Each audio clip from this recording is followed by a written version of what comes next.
Hello সবাইকে, সবার কি অবস্থা? আশা করি সবাই ভালো আছেন।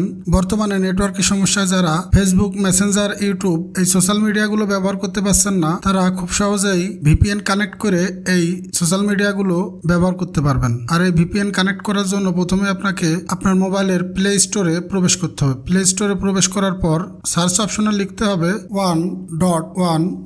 লেখার পরেই আপনার সার্চ রেজাল্টে উপরের দিকে আসবে ভিপিএন। আপনি এখান থেকে 1.1.1 ভিপিএন এই অ্যাপসটির উপরে ক্লিক করবেন। ক্লিক করার পরেই আপনার সার্চ রেজাল্টে 1.1.1.1 প্লাস WARP সেভ ইন্টারনেট এই অ্যাপসটি আসবে। এখান থেকে আপনি এই অ্যাপসের উপরে ক্লিক করবেন। ক্লিক করে এখান থেকে ডাউনলোড করবেন। আমি আপনাদের সুবিধার্থে আগেই এই অ্যাপসটি ডাউনলোড করে রেখেছি। আমি এখান থেকে ওপেন ক্লিক করব। ওপেনে ক্লিক করার পর এই অ্যাপসটি যখন ওপেন হবে, এখানে আপনারা দেখতে পাবেন ডিসকানেক্ট লেখা আছে। এখান থেকে উপরের দিকে এই সুইচ অন করে কানেক্ট করে নেবেন। কানেক্ট হতে কিছুক্ষণ সময় লাগবে, তারপরে কানেক্ট হয়ে যাবে। আমার এখানে এই ভিপিএনটি কানেক্ট হয়ে গেছে। এখন আমি চাইলে যে কোনো সোশ্যাল মিডিয়ায় ব্যবহার করতে পারবো। আমি যদি ফেসবুকে প্রবেশ করি তাহলে এখান থেকে ফেসবুক ব্যবহার করতে পারবো। ভিপিএন কানেক্ট বাদে আপনি এই সোশ্যাল মিডিয়াগুলো বর্তমানে ব্যবহার করতে পারবেন না। তাই যারা সোশ্যাল মিডিয়া ব্যবহার করতে চান তারা ভিপিএন কানেক্ট করে এই সোশ্যাল মিডিয়াগুলো ব্যবহার করতে পারেন। ধন্যবাদ সবাইকে। আশা করি ভিডিওটি ভালো লেগেছে। আর যদি ভালো লেগে থাকে অবশ্যই চ্যানেলটিকে সাবস্ক্রাইব করবেন এবং